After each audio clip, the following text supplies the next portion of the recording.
자, 먼저 그럼 월가의 뉴스레터 YMG 박종훈 팀장과 함께합니다. 어서 오세요. 네, 안녕하세요. 네, 반갑습니다.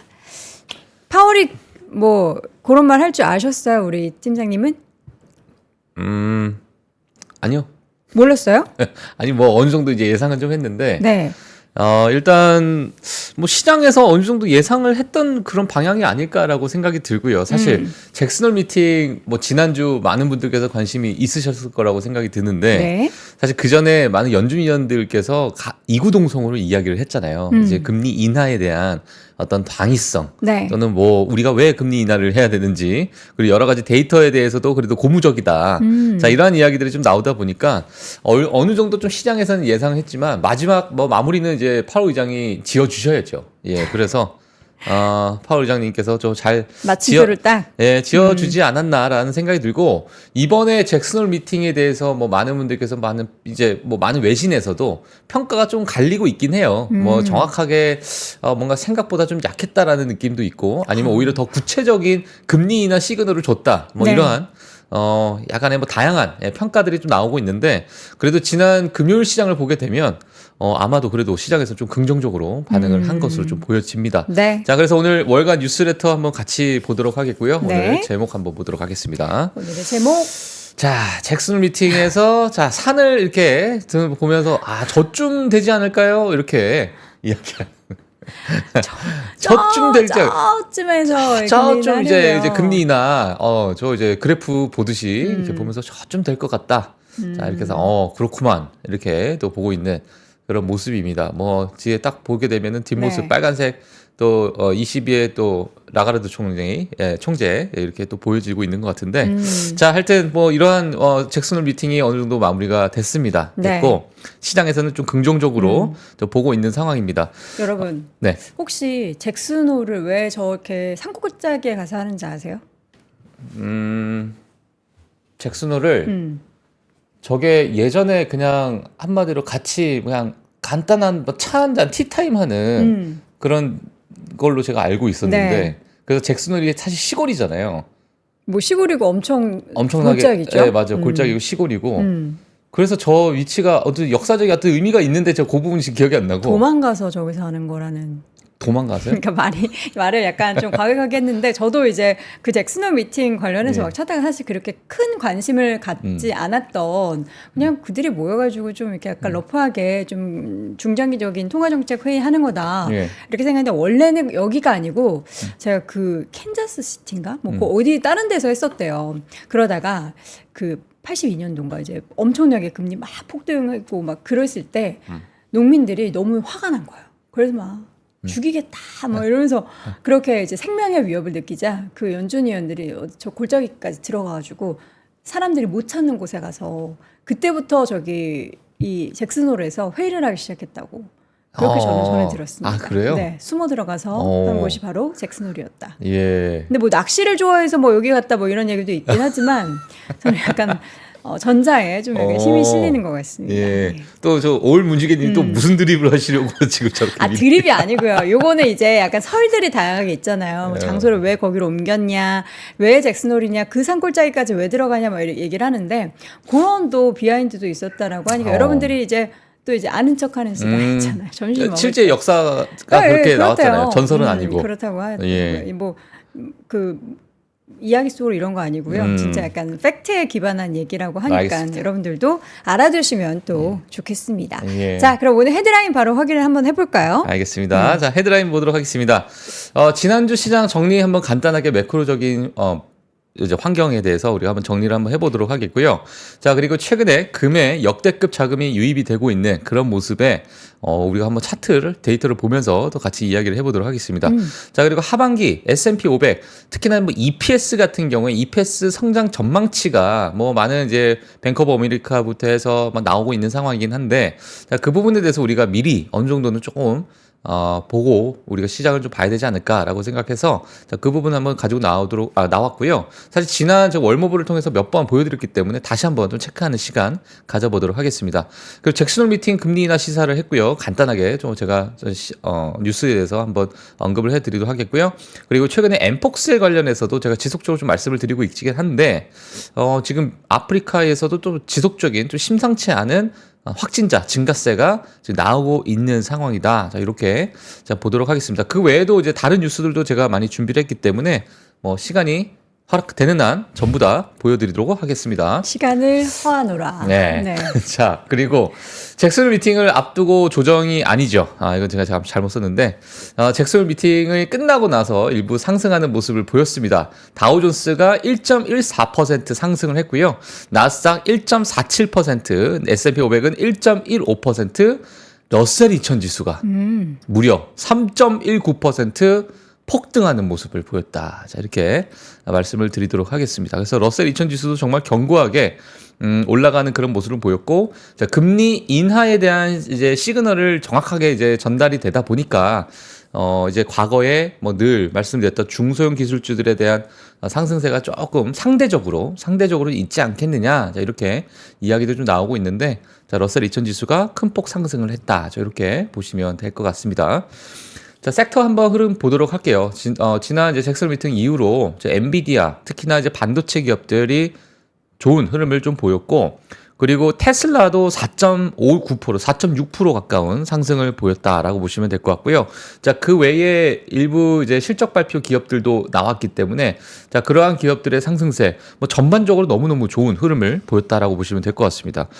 그리고 이제 에너지 기업들도 괜찮았고, 금융 섹터도 사실 이제 금리 인하 시점이 오게 되면 일부 이제 금융주들의 좋은 흐름이 있을 것이다라는 시장에 이야기들 많이 나오고 있기 때문에 그 부분에 대해서도 우리가 염두에 둬야 될 것으로 보여지고 있고요. 뭐 그 외에 뭐 다 좋았다. 자, 이렇게 보시면 돼요. 메타만 정말 5개 T로 메타만 지금 0.7% 하락을 하는 그런 모습 외에는 일부 실적 발표 기업들 외에는 뭐 그래도 괜찮았다. 자, 이렇게 보여집니다. 근데 좋았는데 메타만 저렇게 빠진 거는 뭔가 이제 뭐 메타작을 맞을 만한 안 좋은 모르겠어요. 일이 있었던 예, 뭐 건지. 특별한 사실 뉴스가 메타에 관련해서는 제가 보지 못했는데, 예, 일부 뭐 조정이 좀 있었던 것 같습니다. 섭섭하네요. 네네. 자, 그리고 뭐 마이크론이 조금 빠지는 모습, 예, 그리고 시노시스 빠지는 모습, 그리고 인투이트 이건 뭐 실적 발표 때문에 빠졌고요. 예, 그 외에는 뭐 그렇게 큰 흐름이 없었다 이렇게 네. 보시면 될 것 같습니다. 네. 자, 금리나 기대감이 뭐 물씬 또 나오다 보니까 10년물 국채 금리가 벌써 3.7%, 7을 또 찍었습니다. 예, 지속적으로 잘 빠지고 있는 모습을 보이고 있고, 벌써 이제 시장 금리 인하에 대한 시장의 반영이 이미 거의 다 되고 있는 상태죠. 예, 그러다 보니까 뭐 거의 뭐 기정사실화 되고 있는 상황이고요. 유가 같은 경우에는 중국 수요 둔화 우려가 다시 또 불거지면서 일부 또 하락을 하는 그런 모습을 소폭 하락하는 그런 모습을 보였다라고 보시면 될 것 같습니다. 그래서 네. WTI 기준으로 지금 현재 74.8달러를 기록을 하고 있습니다. 자, 기업별 소식 빠르게 넘어가도록 할게요. 자, 카바그룹입니다. 레스토랑 체인 기업인데요. 자, 2분기 예상치를 상회한 실적 발표에 주가가 19%대 급등을 하는 그런 모습을 보였고요. 그 앞서서 저 맵을 통해서 보여드렸던 인투이트입니다. 인투이트인데, 자, 엇갈린 2분기 실적과 실망스러운 연간 가이던스에 주가가 마이너스 6%대 하락을 했다라는 소식이 전해졌습니다. EPS 가이던스를 사실 2.33달러에서 2.38달러 예상치를 가이던스를 이렇게 제공을 했는데, 시장에서 보던 예상치가 2.78달러예요. 그러니까 뭐 완전히 그냥 예상치에 전혀 근처도 가지 못하는 그런 가이던스를 제공하다 보니까 또 마이너스 6%대 하락을 했다라고 보시면 될 것 같고요. 그 라스베가스 샌즈입니다. 뭐 최근에 이제 휴가 기간이기도 하고 많은 분들께서 많이 뭐 땡기시겠나 보죠. 가서? 그렇죠. 뭐 호텔도 많이 가시고 뭐 하실 텐데, 자, UBS에서 투자금 하향 소식에 주가 마이너스 1%대 하락했다라는 라스베가스 샌즈. 그 이제 미국 라스베가스 가시면 이제 호텔, 카지노 호텔. 근데 이 카지노 호텔 라스베가스는 괜찮은데 마카오 카지노 회복이 지속적인 어려움이 있다라는 지적에 그래요? 이렇게 나왔습니다. 요새 우리나라 그 인플루언서 분들이나 유튜버 분들이 마카오 여행을 되게 많이 홍보하고 있거든요. 마카오가 직항이 또 생겨가지고 그래요? 대한항공에서 예. 그래서 그걸 보고서 마카오는 원래 약간 홍콩 찍고 막 페리 타고 가고 막 이러잖아요. 예. 제가 정말 몰라서 그러는데 사실 외국 나가서 카지노 하는 것 자체가 합법. 합법이에요? 그러니까 이상한 방 들어가서 하는 그런 거 말고 어.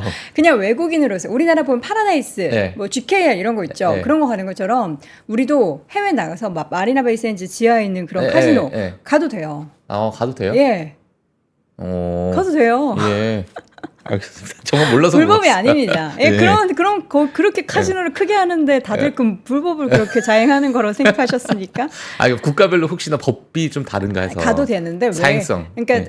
정해진 그런 업체가 있잖아요. 정해진 아마 금액도 있지 않을까요? 예, 금액 제한도 있는 걸로 알고 금액 있어요. 제한이 있을 거예요. 예. 예. 근데 만약에 이렇게 해서 당첨됐는데 그 당첨 금액은 이제 괜찮은 거죠. 근데 우리가 거기 이제 베팅하는 금액이 또 되게 크거나 뭐 이러면 안 된다고 네. 하는데 뭐 그 이상을 해본 적이 없어가지고. 예. 저도 마카오 가서 카지노 한번 가봤어요. 제일 큰 게 무슨 벨라지오인가 무슨 호텔 있잖아요. 예. 거기 말고 두 번째로 큰 호텔이 있거든요. 저 현지인이 저에게 마카오에 예, 두 번째로 큰. 첫 번째로 큰 제일 많이 가는 우리 한국인 분들이 많이 가는 데 가서 돈을 잃고 제가 이제 망연자실해서 나는 이런 거 하면 안 되는데 왜 이렇게 했을까 그러고 있으니까 그 친구가 사실 여기보다는 두 번째 호텔이 두 번째 호텔 괜찮아? 좀 약간 잘 좀 볼 수 있다. 그래서 그래?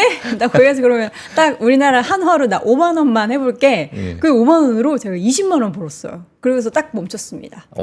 예. 또 그랬던 뭐 다른 뭐 썰 있습니까 또? 뭐 되게 카지노사? 썰 카지노 썰. 제가 마리나 베이 샌즈에 이제 처음에 딱 싱가폴. 쌍용 건설이 처음에 딱 거기 이제 오픈했잖아요. 그걸 보고서 여기를 한번 가봐야겠다. 그래서 저희 엄마를 모시고 둘이서 그 위에 이제 수영장이 이렇게 있잖아요. 그쵸. 예. 근데 거기 이제 지하에 카지노가 엄청 크게 있는 거예요. 근데 저희 아빠가 이제 제가 좀 파이팅 넘치는 걸 아니까 도훈아 절대 카지노는 가지 말아라.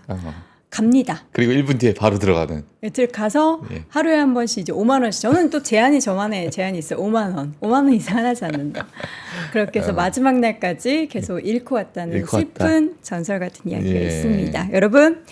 예, 그러니까 그냥 엔터테인먼트적으로 하는 건 괜찮아요. 근데 내가 5만 원을 잃고 너무 망연자실하고 너무 슬퍼지는 그런 감정에 휩싸이는 성격이다. 그럼 하지 마세요. 네, 하지 마시기 바랍니다. 알겠습니다. 자, 어쨌든 뭐 이렇게 해서 마카오 쪽에 좀 부진으로 인해서 투자 의견 하향 소식 들어봤고요. 그다음에 자, 다음 기업별 소식 가도록 하겠습니다.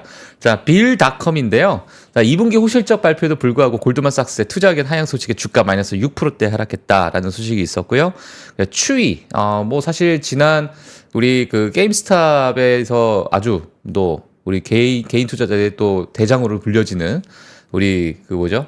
그분 그 키티. 키스헤링. 예, 키스길. 예. 키스헤링은 되게 유명한 화가죠.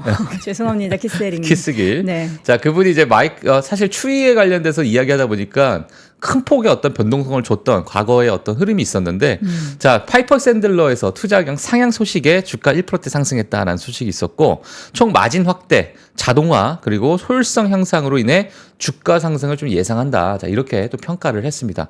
자, 그리고 이번에 잭슨홀 미팅이 이제 나오고 나서 이제 그 여러 가지 의견들이 금리 인하에 대한 의견이 나오고 나서 기술주 섹터들이 전반적으로 또 상승을 하는 그런 모습을 보였다. 자, 그래서 일각에서는 사실 이번 금리 인하에 대해서도 기술주 섹터들이 그대로 또 수혜를 받지 않겠느냐라는 이야기들도 같이 나오고 있는 상황이니까요.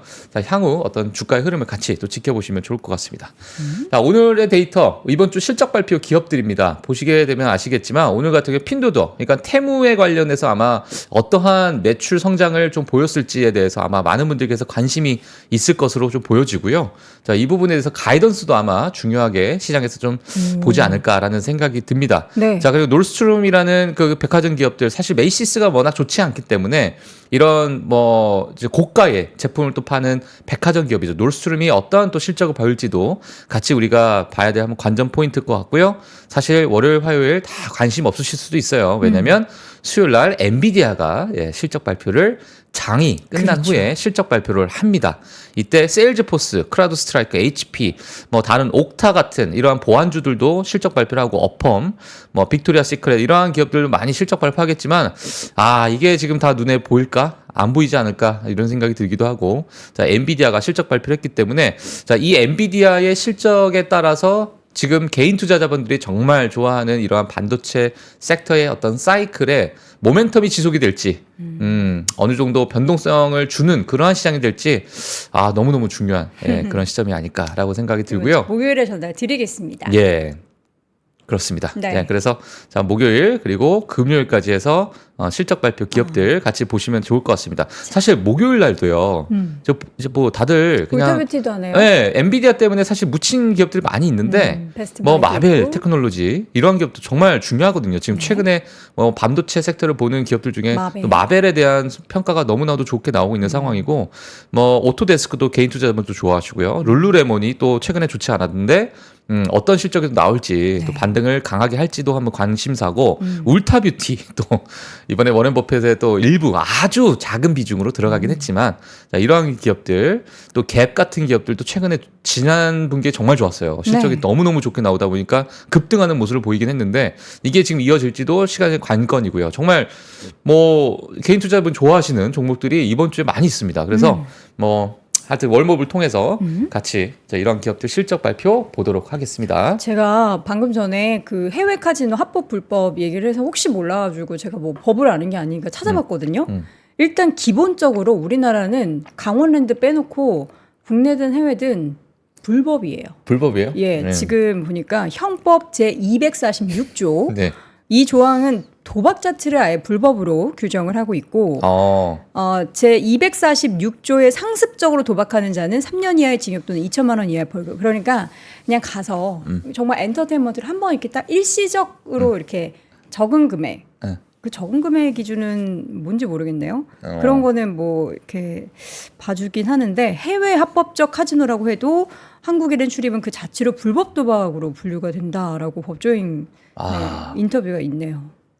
강원랜드 가시죠? 강원랜드로 강원랜드는 되게 갑자기. 무섭다고 하던데. 네, 사행성으로. 네. 저 그럼 불법을 저지른 거예요? 아니 근데 그거 모르시는 분들 많이 있을 것 같은데. 5만 원 정도는 예, 사회적인 상식선이겠죠. 예. 죄송합니다. 알겠습니다. 근데 저는 이제 10년 지났는데 이것도 공소시효 있나요? 갑자기 걱정이 되네요. 예. 자, 어쨌든 여러분들 요거 불법이라고 하니까 잘 참고하시고 적당히 즐기시고요. 자, 이어서는 이제 오늘의 데이터 하나씩 열어보도록 하겠습니다. 네, 자 데이터 보도록 네. 하겠습니다. 사실 지난 시장에 대해서 제가 좀 정리를 하긴 했는데 연준의 제도 정책 변화 뭐 일단 여러 가지로 한 5가지를 한번 보도록 하겠습니다. 자 파월 연준 의장이 잭스홀에서 금리 인하로의 전환을 시사를 한 그런 모습이었다. 이렇게 보시면 될 것 같고요. 그리고 연준은 이제 인플레이션이 2%를 향하고 있다는 더 많은 확신을 가지고 있는 상황. 그리고 시장 자체가 지금 노동시장, 특히나 이제 실업률에 관련해서 많이 이야기가 나오고 있는 상황이고 지금 뭐 사실 뭐 구인 구직 관련해서도 뭐 일자리가 얼만큼 늘어났는가 또 얼마나 축소하고 있는가 그러니까 노동시장 관련된 지표에 대해서 지속적인 좀 우려를 하고 있다라는 그 부분도 우리가 염두에 둬야 될 것으로 보여집니다.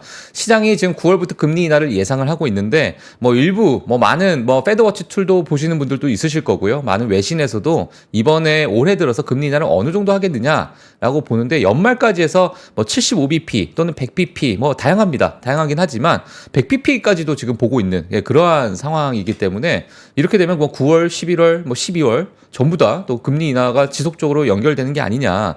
물론 이번 9월에 있어서는 50bp에 대해서는 구체적인 언급을 안 했어요. 안 했기 때문에 자, 이 부분도 9월 이후에 어떤 방향성을 우리가 좀 봐야 될 것 같다. 하지만 9월 금리 인하는 어느 정도 기정사실화 되어 있다라고 보시면 될 것 같습니다. 자, 그리고 시장에서 큰 관심을 갖고 있는 게 바로 미국 달러가 지금 약세로 전환되고 있는 그런 모습입니다. 지금 달러 같은 경우도 원 달러도 마찬가지고 뭐 지금 달러 약세 때문에 크게 지금 환율 자체가 좀 많이 빠지고 있는 그런 모습을 보이고 있는 상황인데 미국 달러 주요 통화 대비해서 상당한 하락세를 지금 보이고 있는 상황입니다. 자, 이러한 약세는 금리 차이나 경제 성장률 비교와 같은 일반적인 통화 강세 지표와는 일치하지 않기 때문에 여러 가지 요인이, 그러니까 이 환율에 있어가지고 정말 많은 요인이 들어가기 때문에 자, 그 부분에 대해서는 그냥 단순하게 금리 차이로 보기는 지금 좀 힘들다라고 보시면 좋을 것 같고요. 그리고 달러의 지속적인 가치 하락은 외국 투자자가 미국 자산을 매도할 수 있는 요인이 될 수는 있습니다. 네, 그래서 이 부분에 대해서 우리가 앞으로 달러가 약세가 되면은 우리가 미국 주식을 바라보실 때 어떻게 우리가 좀 봐야 될까 이렇게 보시면 좋을 것 같고 당연히 뭐 달러가 약세가 된다면 미국 주식이나 또는 채권 시장에 영향을 미칠 수 있기 때문에 향후 이번 주에 그 달러의 방향성도 우리가 같이 좀 보시면 좋을 것 같습니다. 그리고 고용 데이터에 관련돼서 제가 좀 정리를 했는데 약 한 80만 개의 미국 일자리 창출 추정치에 대한 큰 하향 조정이 발표가 됐다고 보시면 될 것 같고요. 그리고 노동시장이 이전에 생각했던 만큼 강하지 않다라는 것이 지금 시장에서 나오고 있는 부분이 있고, 물론 뭐 실업률이 그중에 가장 큰 중요한 지표가 될 것으로 보여집니다. 사실 일자리 창출 같은 경우에는 뭐 벌센데스 모델이라 해가지고 뭐 새로 생겨나는 일자리 또는 사라지는 일자리 부분을 다 이제 계산을 해가지고 나온 부분이기 때문에 뭐 일부 뭐 기업에서 이 부분에 대해서 뭐 약간 적용이 된다 이렇게 보시면 될 것 같고, 그리고 연준에 이미 일자리 숫자가 과대평가되었을 가능성을 좀 의심하고 있다고 해요. 요거는 일부의 뭐 외신 기사를 제가 좀 보긴 했는데 조금 과대평가되었지 않을까라는 의심이 있다. 뭐 이러한 기사 내용도 좀 있었습니다.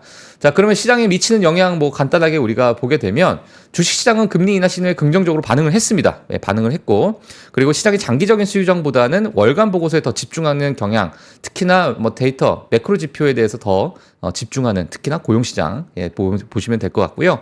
그리고 이제 현재 실업률이 4.3%죠. 이제 그러다 보니까 연준의 의사결정에 어떤 중요한 요소가 될 그러한 지표로서 아마 앞으로 활용되지 않을까. 자, 이렇게 보시면 될 것 같습니다. 네, 이렇게 해서 일목요연하게 정리를 해주셨고 그 다음 차트를 한번 보도록 하겠습니다. 이게 금 관련한 건데 예. 사실 제가 올 초만 해도 금값 고공행진 뭐 작년 연말 근데 이게 계속 이렇게 올라갈 줄 몰랐는데 그러니까요. 관련 ETF로도 엄청 투자를 많이 하신대요. 예. 자, 그래서 지금 저도 사실 솔직히 얘기해서 금에 그 안전자산에 대해서 큰 관심이 없으니까 예, 뭐 금 투자에 대해서도 뭐 직접 금을 사시는 분들도 계시겠지만 최근에 이제 땡길 때가 왔잖아요. 금 땡길 때가 왔죠. 그렇죠, 그렇죠. 자, 근데 일단 최근에 제가 이제 데이터를 보게 되면 지난 4주 동안에 엄청난 유입량을 보여줬어요. 자금 유입량을 보여줬습니다. 자, 그래서 이 부분을 한번 보실 텐데, 이 남색깔 차트를 보시게 되면 이게 2023년 뭐 초쯤에 확 들어오고 나서 뭐 물론 지금의 금값 상승은 뭐 그 여러 가지 뭐 요인들이 있겠습니다만, 뭐 금리 인하가 되고 경기 침체 우려에 대한, 경기 둔화에 대한 우려, 그리고 뭐 금값 여러 가지 지금 연준에서도 금에 대한 매입을 지속적으로 하고 있잖아요. 자, 이런 부분에 따른 이제 금값이 올라가는 그런 현상도 있겠지만은 전반적으로 자금 유입 자체가 최근에 좀 달랐다 이렇게 보시면 될 것 같고요. 2024년이 들어가고 나서 확 급증하는 그런 모습에 지금 뭐 최근에 뭐 금값도 고공행진을 하고 있다. 자, 이렇게 보시면 될 것 같습니다. 그러니까 각국 중앙은행들이 금을 엄청나게 사들이고 있고 예. 또 생산은 너무나 제한적이다 보니까 이게 금 가격이 계속해서 올라가고는 있는데, 근데 지금 금리 인하하게 되면은 금값이 어떻게 되는지도 또 달라진다면서요? 그렇죠. 어떻게 그래서 되는 거예요? 이게 지금 금리 인하가 우리가 하면서 염두에 둬야 되는 부분이 뭐냐면, 당연히 그거잖아요. 경기 침체가 있어서 금리 인하를 하는 것이냐, 아니면 정말 그 인플레이션 잘 잡혀서 마일드한 금리 인하를 보여줄 것이냐라는 데에서 시장에 관심이 있는 건데, 네. 물론 지금까지는 이제 연착륙을 바라보시는 분들이 훨씬 많죠. 예, 경기 침체는 없을 것이다라는 이야기가 있는데, 이 차트 한번 보시게 되면, 자, 금리 인하 시점과 골드, 그러니까 금값과의 어떤 상관관계를 좀 보여주고 있는 겁니다. 자, 경기 침체가 만약에 있을 경우, 여기 가운데 보면 여기서 이제 금리 인하가 이제 이루어진 시점이에요. 이 주황색, 노란색으로 제가 표현하겠습니다. 자, 경기 침체가 있을 경우는 금 가격이 갑자기 급등을 합니다. 6월 한 6개월간. 네, 그러니까 경기 침체니까 당연히 안전자산에 대한 쏠림 현상이 분명히 있는데, 네. 만약에 경기 침체가 없을 경우, 금리 인하를 했는데 경기 침체가 없을 경우는 요 빨간색이에요. 그래서 6개월간 옆으로 이렇게 기어가는, 큰 어떤 상승률을 보이지 못하는 그런 모습을 보였는데, 지금 이제 과거의 어떤 금리 인하 전의 어떤 흐름을 보게 되면 지금 금 가격이 엄청나게 올라가고 있잖아요. 그렇죠. 그러니까 이 노란색에 이제 경기 침체가 있을 경우잖아요. 그죠? 네. 예. 근데 이제 지금 시장에서는 경기 침체를 보나?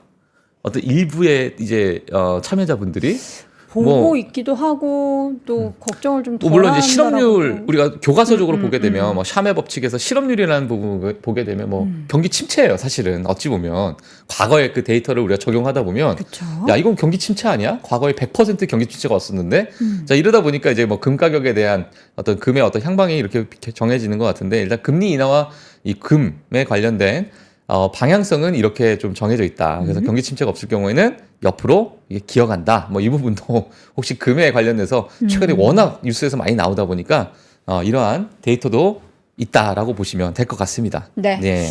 자, 이어서는 뭐 상관관계를 오늘 많이 비교를 해주시네요. 예. 글로벌 운송료, 맞아요. 생산자 물가지표. 이게 예. 이제 운송료가 올라가면 물가지표가 같이 올라가겠죠. 그렇죠. 그래서 지금 운송료가 어찌 보면은 생산자 물가 지수에 한 6개월 정도 선행을 합니다. 그래서 이 6개월 앞서 있었던 생산자 물가 지수 뒤로 살짝 6개월을 뺀 거예요. 이렇게 뒤로 네. 이렇게 옮겨가지고 자, 어느 정도의 상관관계가 있는가를 지금 보여주고 있는 건데 지금 글로벌 운송료가 일단 급증을 하고 있는 모습. 특히나 뭐 다들 아시다시피 지금 중동 지역에 여러 가지 뭐 지정학적 악재가 있고 뭐 파나마 운하의 어떤 가뭄 현상도 있고 여러 가지 이런 운송료가 증가하는 모습은 아마 과거 몇 달 전부터 월모브를 통해서 몇 번씩 한번 보여드렸던 것 같은데 자, 이 부분이 그러면 향후 생산자 물가 지수에 영향을 주지 않겠느냐. 그러니까 가격 증가가 분명히 일어날 것이고 이 부분에 대한 인플레이션이 다시 또 튀어오르는 현상을 보여주지 않을까라는 시장의 우려가 있는 거죠. 자, 그래서 물론 그 인플레이션이라는 것 자체가 글로벌 운송료 때문에만 벌어지는 건 아니지만 여러 가지 지표들 중에 자, 이러한 상관관계가 그래도 명확하게 과거에 있었던 상관관계가 있었던 지표이기 때문에 이 부분에 대해서도 생산자 물가 지수 그럼 결국에는 소비자 물가 지수까지도 이렇게 넘어갈 수 있는 그러한 뭐 일어나서는 안 되겠지만 예, 그러한 상황이 될 수도 있기 때문에 자, 이러한 글로벌 운송료도 한번 체크를 해 주십사 하고 제가 좀 가지고 나왔습니다. 네. 자, 그리고 뱅크 오브 아메리카에서 향후 글로벌 EPS 성장률 둔화로 전망을 좀 했어요. 그래서 지난 2024년 지금 7월 같은 경우에는 향후 글로벌 EPS 성장률을 11%로 봤는데 지금 2024년 12월을 5%로 줄이는 전망치를 하향 조정했다. 자, 이렇게 보시면 될 것 같고요. 자, 그러다 보니까 일부 뭐 경기 둔화에 대한 시그널을 이미 미국에서도 조금 나오고 있는 상황이기 때문에 자, 이 부분에 대한 우려를 같이 좀 뱅크 오브 아메리카에서 나타내고 있는 것 같습니다. 자, 제가 월모브를 통해서 몇 번 좀 보여드렸던 차트이기도 한데 표이기도 한데 자, M7과 그 외 나머지 493개 기업들 S&P 500 기업들이죠. EPS 성장률에 대해서 나왔기 때문에 제가 좀 가지고 나왔는데요. 지금 EPS 성장 전망치가 지금 4월, 그러니까 2024년 4분기가 되면 M7은 사실 1분기를 정점을 찍고 나서 지속적으로 빠지고 있는 모습을 보여주고 있고 3분기, 4분기는 뭐 16%, 18%로 어느 정도 일정한 어떤 성장률을 이제 유지를 할 것으로 예상을 하고 있는 상황이고 그리고 그 외의 기업들, 493개 기업들 이제 9월에 금리 인하가 어느 정도 이제 진행이 되고 나서 또 11월, 12월 금리 인하에 대한 시사가 좀 나오게 되면서 뭐 이러한 여러 가지 41%의 기업들이 변동금리가 적용이 되고 있다고 합니다. 그러니까 이 나머지 기업들에 대한 EPS 성장률도 아마 그런 부분에서 영향을 주지 않을까. 이 부분이 결국에는 지금 시장에서 얘기하고 있는 섹터 로테이션이 어느 정도 돌지 않겠느냐라는 그런 부분이고요. 지금 4분기가 이렇게 전망을 하고 있기 때문에 지금 현재 8월 달이라고 하면 이제 어느 정도 조금씩 시장에서 또 선반영이 되고 있는 그런 상황이 벌어지고 있지 않을까. 자, 이렇게 보시면 될 것 같습니다. 네. 자, 그리고 이제 재미난 거 하나 가지고 나왔어요. 뭐예요? 자, 낸시 펠로시입니다. 낸시 펠로시를 따라해 본다면 어땠을까? 좋았겠죠? 좋았겠죠? 네. 자, 그래서 2023년 2월 달, 그러니까 2023년 초부터 그냥 따라한 거예요. 낸시 펠로시가 뭘 샀다? 그럼 나도 사고. 낸시 펠로시가 뭘 팔았다? 그럼 나도 좀 팔아보고. 자, 이렇게 된 건데 이거 이제 파란색이 좀 보이실지 모르겠습니다만 네. 제일 짙은 파란색 제일 위에 있어요. 이렇게 있는데 바로 밑에 내가 만약에 그대로 따라한다면 수익률은 조금 못 미치지만 이 연두색이에요. 연두색.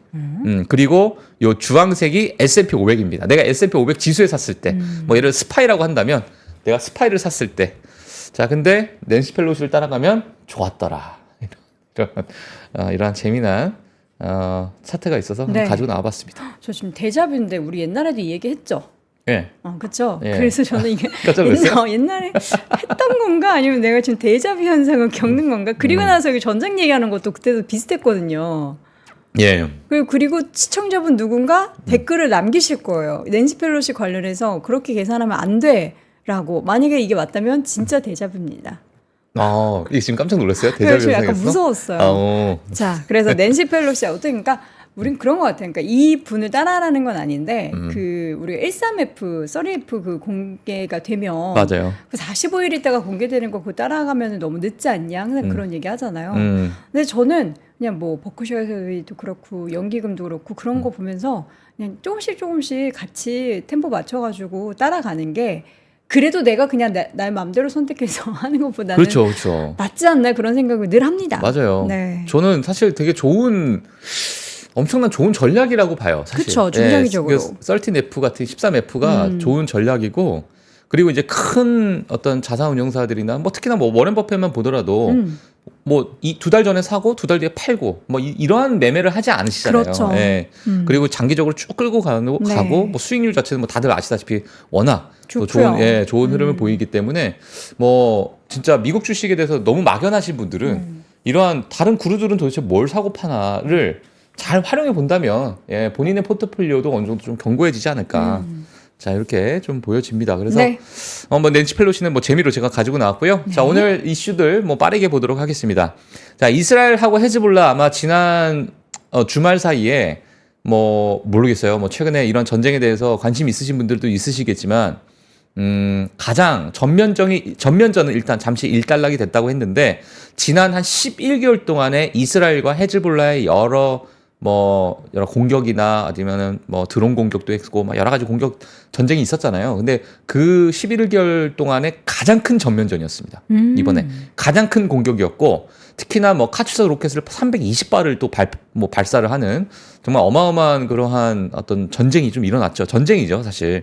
자, 그래서 헤즈볼라가 수백 대의 드론 그리고 소련 시대 단거리 발사체인 카투사 로켓을 발사했다라는, 근데 이게 320발 정도 발사를 했다라고 하고요. 그리고 이스라엘 또한 레바논 로켓 발사대 공격으로 일부 그 지역에 있는 3명이 사망을 했다라는 소식까지도 전해줬는데 지금 가장 최근에 CNN에서 나온 기사를 제가 가지고 나왔어요. CNN 기사를 가지고 나왔는데 이게 오늘 제가 아침에 만들었으니까 4분 전 기사였습니다. 네. 이게 지금 이스라엘과 헤즈볼라가 일단 전면전은 잠시 일단락 마무리가 됐다라는 그러한 헤드라인이 좀 나오게 되면서 모르겠습니다. 이게 계속 지속적으로 될지는 우리가 향후 지켜봐야겠지만 점점 일단은 지정학적 악재가 더 골이 깊어지고 있다는 것은 사실인 것 같아요. 예, 그 강도가 점점 세지고 있고, 그리고 이게 이란과 이스라엘의 그러한 어떤 갈등이 점점 심화가 되고 있는 상황이다 보니까, 이게 잠시 일단락 마무리지 언제 끝난 게 아니기 때문에요. 이 지정학적 악재는 지속적으로 이어지지 않겠느냐. 자, 이렇게 좀 정리를 해주시면 될 것 같습니다. 네. 네. 자, 그리고 파월의 잭슨 미팅. 오늘은 간단하게 기사 내용을 한번 쭉 보도록 할게요. 일단 금리 인하 시사를 했습니다. 일단 제롬 파월 미국 연준 의장이 인플레이션 상황이 목표에 가까워졌다라고 이야기를 했고요. 다음 달 기준금리 인하를 일부 시사를 하는 그런 모습을 보여줬는데 사실 빅컷, 그러니까 50bp 인하에 대해서는 인하 시기와 상황을 좀 보고 결정하겠다라고 언급을 했습니다. 데이터를 우리가 더 확인을 해야 되고 아직 급하게 또 50bp 인하에 대해서는 언급을 하지 않았다. 예. 이렇게 보시면 될 것 같고요. 표정이 편해 보이세요. 예. 그리고 강한 노동 시장을 위해서는 모든 조치를 다할 것이다. 이게 지금 사실은 시장에서 우려하는 부분이다 보시면 될 것 같아요. 고용 지표, 노동 시장, 실업률, 이게 지금 시장에서 가장 우려하는 포인트이기 때문에 이 부분은 우리가 좀 염두에 둬야 될 것으로 보여지고 있고, 그리고 비교적으로 이제 외신에서는 비교적으로 구체적인 금리 인하 신호를 줬다. 자, 이런 평가를 하다 보니까 시장에서도 좀 긍정적인 어떤 흐름을 보이지 않았나, 이렇게 보시면 될 것 같습니다. 네. 자, 다음 이슈입니다. 다음 이슈 엠폭스. 이게 참 계속 누나 봐요. 예, 이게 지금 이 전 세계 글로벌 지도잖아요. 지도인데 여기가 물론 지난 엠폭스가 2형이 있고요. 지난 2022년부터 발병이 됐던 2형, 또는 2023년까지 연결했던 그게 있고 지금 발병되고 있는 것은 엠폭스 1형이에요. 1형. 그러니까 변이 바이러스라고 보시면 될 것 같은데. 2형이 기존 거고 1형이 2형이 기존 겁니다. 예, 그러니까 누군가 이제 좀 헷갈리실 것 같은데 1형과 2형이 있으니까 1형이 먼저 아니겠느냐, 그렇죠. 이렇게 보시는데 이게 지금 1형이 지금 최근에 나온 겁니다. 오히려 1형이 최근에 나온 건데 이 1형이 어디서부터 시작이 되고 있냐면 요 콩고에서 시작됐어요. 요 빨간 색깔. 예, 여기 아프리카 대륙에 요 빨간색, 요 핑크색, 여기서부터 이제 전염이 시작되고 있는 거고, 요 오른쪽 보게 되면 요 녹색으로 좀 칠해진 부분, 이 부분이 이제 지금 그 1형입니다. 1형이고, 그리고 지금 여러 가지 변이가 있어요. 1형 A 타입이 있고 B 타입이 있고 여러 가지가 있는데, 네. 요 녹색깔하고 요 파란 색깔이, 녹색이 이제 1형 A 타입이고요. 파란색이 1형 B 타입이고요. 그리고 여기 밑에 남아프리카 공화국에 있는 맞죠? 네, 이 부분 그리고 여기 살색 살색 아니죠? 뭐라 해야 되죠? 노란색? 하여튼 노란색. 베이지, 짙은 네, 베이지. 짙은 베이지 색깔. 요게 이제 2형입니다. 그러니까 지금 1형과 2형 뭐 여러 가지 이 국가별로 어느 부분에서 이렇게 확진이 늘어나고 있는가. 자, 이 부분 보는 건데요. 사실 지금 파이낸셜 타임스에서 오늘 나온 기사를 보게 되면 이 전문가들이 엠폭스 검열을 좀 강화해야 된다고 경고를 하고 있어요. 자, 오른쪽에 보시게 되면 이게 지금 2024년 8월 24일자 기준이거든요. 그러니까 어제 기준이죠. 어제 기준을 봤을 때 지금 7월부터 8월까지 지금 증가폭 자체가 이 길기가 지금 심상치 않다라고 지금 보고 있는 겁니다. 저게 퍼센트예요? 예. 아니, 퍼센트가 아니고 이제 확진자 수인 것 같아요. 수가 80명이 넘었다? 예. 지금 확진자가 그러니까 증가폭이겠죠. 그러니까 이제 매번 확진자가 늘어나고 있는 거고 그래서 지금 엄청나게 많은 분이 이제 늘어나고 있다. 하루하루 이제 확진자가 얼만큼 늘어나고 있는가. 그래서 하루 확진자가 80명, 어제는 70명, 그전에는 65명. 이게 막 계속 늘어나고 있는 거죠. 네. 그래서 지금의 이 검열 강화해야 된다고 경고를 하고 있는 상황인데 지금 사실 제가 뉴스를 간단하게 좀 말씀을 드리면 이 전문가분들이 특히나 이 엠폭스에 관련해서 권위자들이 어떤 이야기를 하고 있냐면 지금 아프리카가 실제로 나와 있는 데이터보다 훨씬 많다는 거예요. 그리고 되게 주먹구구식으로 지금 데이터를 모으다 보니까 그쵸, 의료 시스템이 사실 잘 갖춰지지 맞아요. 않아서. 그러니까 실제보다 훨씬 많은 숫자들의 확진자들이 이미 나라에 있고 이게 많이 전파가 될 가능성이 크고 아직까지도 이게 지금 통제 관리가 안 되고 있는 상황이다. 자, 그러다 보니까 지금 나와 있는 이 데이터는 아주 빙산의 일각에 불과하다. 자, 이러한 이야기를 좀 하고 있는 겁니다. 그러다 보니까 지금 전 세계적으로 이 엠폭스에 대해서 좀 검열을 좀 강화해야 되고 많은 이제 도움이 필요하다. 그러한 이야기가 이제 주된 골자고요. 자, 그래서 지금의 이러한 상황 자체가 아시아의 태국에서도 첫 번째 확진자가 또 나타나고 또 여러 가지 접촉자들이 있다 보니까 자, 이 부분이 앞으로 향후 조금 더 시장에서는 좀 노이즈 또는 일부 변동성을 줄 수 있는 그런 요인이 되지 않을까. 자, 이렇게 보시면 좀 될 것 같습니다. 네. 예.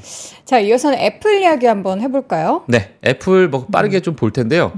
지금 아이폰을 넘어서 인간과 로봇과의 삶을 구상한다라는 블룸버그발 기사가 나와가지고 제가 가지고 나오긴 했는데 사실 이 로봇 특히나 휴머노이드 로봇은 애플뿐만 아니라 테슬라, 엔비디아까지 해가지고 지속적으로 지금 개발을 하고 있는 상황이고 일부 많은 진전을 좀 이루고 있는 상황인데 자, 애플도 마찬가지로 로보틱에 있어서 큰 어떤 구상을 하고 있는 그런 모습을 보이고 있다라는 얘기입니다.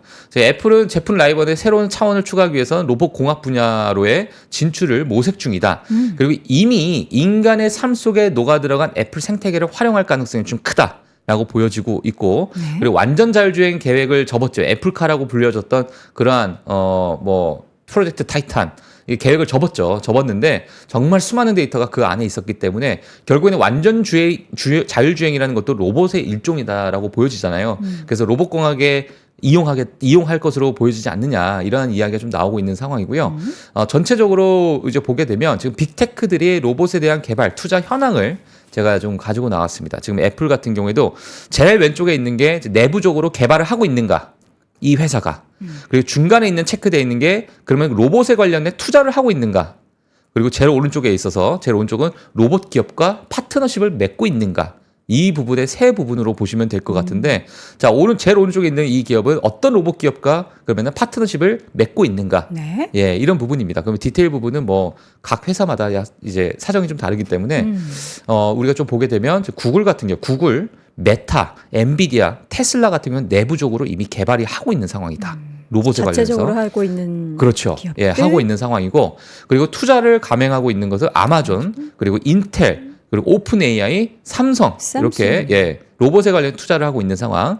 파트너십을 맺고 있는 것은 지금 아마존, 구글, 엔비디아, 오픈 AI 이렇게 보시면 될 것 같아요. 그래서 지금 구글하고 엔비디아 같은 경우에는 내부적으로도 개발을 하고 있지만 또 파트너십도 맺고 있는 상황이다 보니까 아마 이 로봇에 관련해서도 좀 가장 적극적으로 좀 하고 있지 않나. 그리고 아마존 같은 경우에는 사실 물류 창고에 대한 이미 자동화가 다 되고 있잖아요. 자, 그러니까 많은 투자를 이뤄내고 있는 상황이고 네. 테슬라도 마찬가지로 휴머노이드 로봇 자체 개발하고 있기 때문에 전혀 파트너십을 하고 있지 않고 그냥 개발로 하고 있는 그런 상황이다. 이렇게 전체적으로 좀 빅테크에 대한 로보틱스 어떻게 투자하고 있는지 보시면 될 것 같습니다. 사실 삼성 같은 경우 레인보우 로보틱스의 지분을 샀잖아요. 근데 자체적으로도 개발을 하고 있었다라는 것도 예. 몰랐고 이거 그럼 파트너십도 같이 체크를 해야 되는 거 아닌가라는 생각도 들고요. 또 네네. 구글이 레인보우 로보틱스와 파트너십을 체결했다라는 것도 레인보우 로보틱스 주주분들 입장에서는 굉장히 또 반가운 그렇죠. 소식이 될 것 같습니다. 세계적인 기업이 우리나라에서도 좀 나타났으면 좋겠고요. 자, 이렇게 해서 빅테크의 로봇에 대한 개발과 투자 현황까지 짚어봤습니다. 오늘도 월가의 뉴스레터 YNG 박종원 팀장과 함께했습니다. 고맙습니다. 네, 고맙습니다. 박근영, 이선영, 사경인, 염승환 투자 마스터들의 세심한 케어로 건강한 투자 습관을 만드세요. 3프로 멤버십 3프로 앱에서 확인하세요.